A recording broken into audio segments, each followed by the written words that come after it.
Salut à tous, bienvenue dans cette nouvelle session de Millennials Fortunes Education. Josh ici, aujourd'hui lundi le 20, oui, le 20 février. Et comme vous le savez, chaque lundi, nous faisons quasiment une projection de toute la semaine. Nous avons un coup d'œil d'abord sur le calendrier économique et voir bien sûr euh, quelles sont ces annonces que nous avons, ok, qui sont susceptibles de, de, de bouger le marché. Et puis voilà. Alors, vous allez remarquer que l'interface de ce calendrier économique, il est un tout petit peu différent. Pourquoi? Parce que sur le site de notre courtier, il est en maintenance. OK? Le site est en maintenance, donc on ne peut pas avoir accès maintenant. Mais là, comme vous le voyez, nous l'avons pris sur le forexfactory.com, qui est également un site bien réputé qui va vous donner des informations plutôt correctes sur le calendrier économique.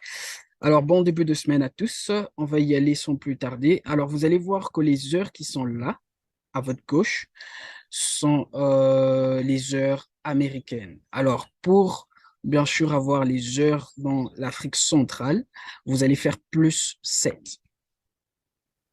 OK? Vous allez faire plus 7. Donc, ces heures-ci, plus 7, et ça va vous donner bien sûr l'heure dans l'Afrique centrale. OK? Entre autres, le Congo, le Lubumbashi, c'est l'heure de l'Afrique centrale, Djobour également, Pretoria et consort. Voilà. Alors, on va y aller sans plus tarder. Nous avons, dans la journée de lundi, aujourd'hui, nous n'avons pas quasiment grand-chose. Mais il y a quelque chose à noter. Qu'est-ce que aux États-Unis et au Canada, nous avons quasiment je dirais pas une pause, mais je dirais que c'est un jour férié aujourd'hui. OK? Donc, vous allez voir que les banques aux États-Unis et au Canada sont plutôt en pause en quelque sorte. OK? C'est un jour férié. Ils vont reprendre dans la journée de demain. Et vous allez voir, bien sûr, que le marché, il est un peu lent. OK? Donc, du coup, là, dans la journée de lundi, nous n'avons pas grand-chose. OK? Dans la journée de mardi, littéralement, à 11h30, OK, sur le livre sterling, nous avons le Manufacturing PMI. OK? On va garder un œil sur cet événement qui va affecter le livre sterling. OK? Et à 15h30 sur le CAD, nous avons le CPI month to month. OK? Sur le CAD, sur le dollar canadien. Là, c'est à 15h30 dans la journée de mardi. OK? Il y aura suffisamment de volatilité. OK? Et bien sûr, à 16h45, nous avons également le Services PMI. OK?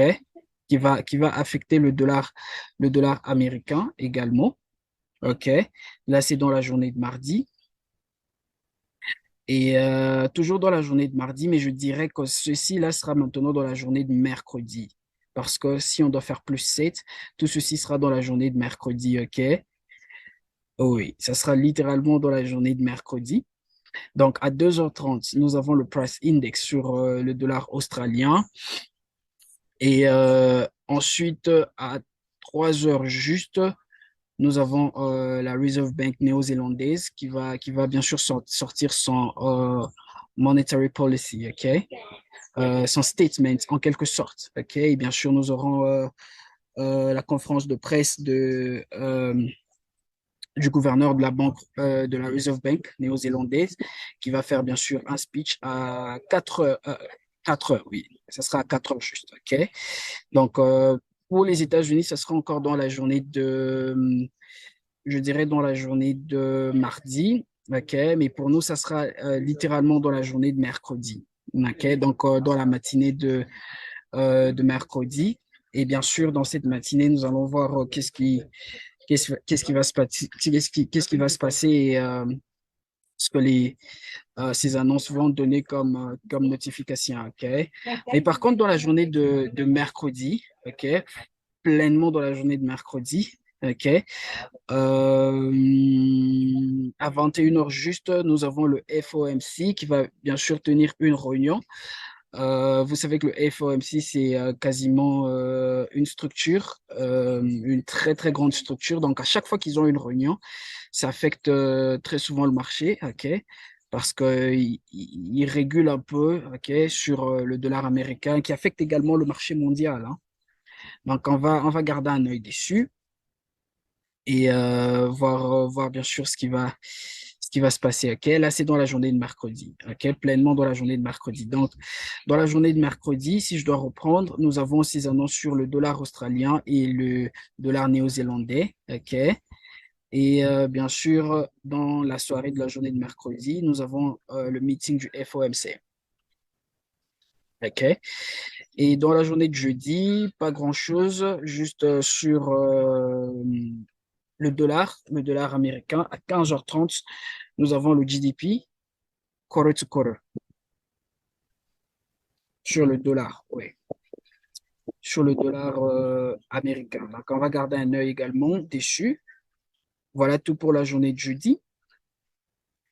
Et dans la journée de vendredi, quasiment, dans la journée de vendredi, à 15h30, nous avons le PCE Price Index. Ça sera sur le month to month, OK? Donc là, ça sera dans la journée de vendredi. OK? Donc voilà, ça sera plutôt une journée, je dirais une semaine encore plutôt technique. OK? À part juste les journées comme mardi et mercredi où nous aurons un tout petit peu de mouvement sur le CAD, le dollar néo-zélandais et comme ça. OK? À part cela, pas grand-chose à noter, OK, sur le marché. Cela étant dit, nous allons transitionner sur nos graphiques et voir quelles sont ces paires qui sont en train de bouger. OK, qu'est-ce que le prix va nous donner? Alors, nous allons commencer avec la toute première paire qui est l'euro contre le GBP. OK, on a eu ce mouvement impulsif haussier qui est là. OK, vous pouvez tous le voir. Ce mouvement impulsif haussier qui est là. Alors, nous sommes en train d'avoir une structure correctionnelle qui est en train de se développer. Et cette structure correctionnelle est en forme d'un triangle qui s'expand. C'est fort probable que nous ayons soit ceci ou que nous ayons un triangle qui s'expand. Alors ici, là, qu'est-ce qui va se passer? Qu'est-ce que je veux voir? Vous allez voir que j'ai une zone de support ici. J'ai cette zone de support aux alentours de 0,8870. Je veux voir le prix revenir retester cette zone et me donner un nouveau bas dans cette zone. OK? Et ensuite, ça va me donner une opportunité d'achat. OK? Donc, attendons voir comment le euro GBP va se développer. OK? Il se peut qu'il puisse nous donner un nouveau bas dans cette zone. OK? Et s'il nous donne un nouveau bas dans cette zone, ça sera pour nous une opportunité d'achat. OK? Donc, gardons euro GBP à l'œil. OK? Et la prochaine paire, c'est le NZD GPY. NZD GPY, également, nous avons eu ce mouvement impulsif haussier. Et nous sommes en train d'avoir cette correction qui se développe. OK? Une plus grande correction qui est en train de se développer. Cette zone de support qui est là, je veux la voir être retestée. La zone 83,57. OK? La zone 83,57. Je veux la voir être retestée par le prix. Et bien sûr, le prix revenir me donner un bas, un peu plus bas. OK? Je veux voir le prix me donner un bas, un peu plus bas. OK? Plus bas que cette zone. OK? Qui va bien sûr nous donner une opportunité d'achat. Donc, sur le NZD-GPY également, nous recherchons quoi? Nous sommes en train de rechercher un achat, une opportunité d'achat. OK? Si le prix, comme vous voyez, le prix est encore presque sur cette zone-là. Si nous avons le prix qui revient tester cette zone, la zone 83,57 et nous donner un bas. Là, nous allons faire quoi? Nous allons prendre un achat, OK? Voilà, avec NZD, GPY. Ensuite, Eurocad. Eurocad, ça fait un bon bout de temps que nous sommes en train de suivre cette paire, OK? On a eu ce mouvement impulsif baissier et nous avons eu cette correction qui est jusque-là en train de se développer. Nous avons une zone assez importante ici, OK? Pourquoi je dis que cette zone est assez importante? Parce que cette zone, elle est littéralement, elle coïncide en fait avec notre zone d'offre, ok? Une zone de supply à ce niveau, ok? Nous avons une zone de supply à ce niveau, une zone d'offre, ok? Et vous allez voir que le prix, lorsqu'il a break, vous voyez qu'il est en train de rejeter. Il y a des petites réjections sur cette zone. OK? Alors, si le prix break cette zone un tout petit peu vers le bas, OK, ça sera pour nous une opportunité de vente. Donc, Eurocad, nous sommes toujours en train de rechercher cette opportunité de vente, OK? Mais nous voulons voir le prix briser d'abord cette zone. C'est quoi cette zone? C'est la zone 1,4384. Comme je l'ai dit, c'est une zone assez importante, OK? Vous avez vu, vous voyez comment le prix a rejeté plusieurs fois et ça coïncide avec notre zone d'offre, OK? Qui est une zone assez importante, OK? Donc, voilà, une fois que le prix brise cette zone, je veux voir le prix, excusez-moi, briser cette zone de façon impulsive, OK? Je veux voir le prix briser cette zone de façon impulsive et là, bien sûr, ça va nous indiquer qu'il y a suffisamment de momentum baissier. OK? Et ça va nous donner une opportunité de vente. Jusque-là, le prix n'a encore rien fait. Nous sommes toujours dans cette correction. Et bien sûr, nous attendons voir ce que le prix va faire. OK? Là, c'est avec Eurocad. Et en fin de compte, nous avons l'euro contre le dollar australien, EUROHUD. Mouvement impulsif haussier que nous avons là, bien sûr. OK? On a ce mouvement impulsif haussier et nous sommes en train d'avoir une structure correctionnelle qui est en train de se développer là. OK? Alors, je veux voir le prix revenir sur cette zone de support. C'est quoi cette zone? La zone 1,5440. OK?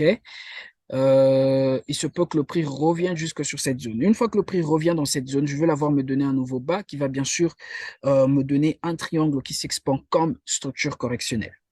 Et ça sera bien sûr une opportunité pour nous de quoi? D'achat. OK?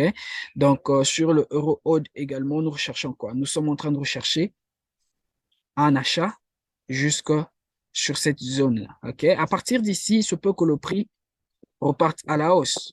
C'est une probabilité. OK? Mais attendons voir si le prix va revenir tester cette zone de support, la zone 1,5440. Et à partir de là, bien sûr, nous allons prendre un achat. Donc, voilà un tout petit peu pour la session d'aujourd'hui. Excusez-moi pour le vent. Et il y a suffisamment de vent aujourd'hui. Voilà. Alors, comme je le disais, voilà tout pour la session d'aujourd'hui. Que Dieu nous bénisse. Je nous donne rendez-vous dans la session de demain à la même heure. Et si vous n'avez pas encore souscrit ou si vous ne vous êtes pas encore abonné sur notre chaîne, n'oubliez pas de vous abonner pour tout le temps avoir les notifications quand une nouvelle vidéo est mise en ligne. Voilà, Josh ici, que Dieu nous bénisse et à très bientôt. Écoute, Ah ouais?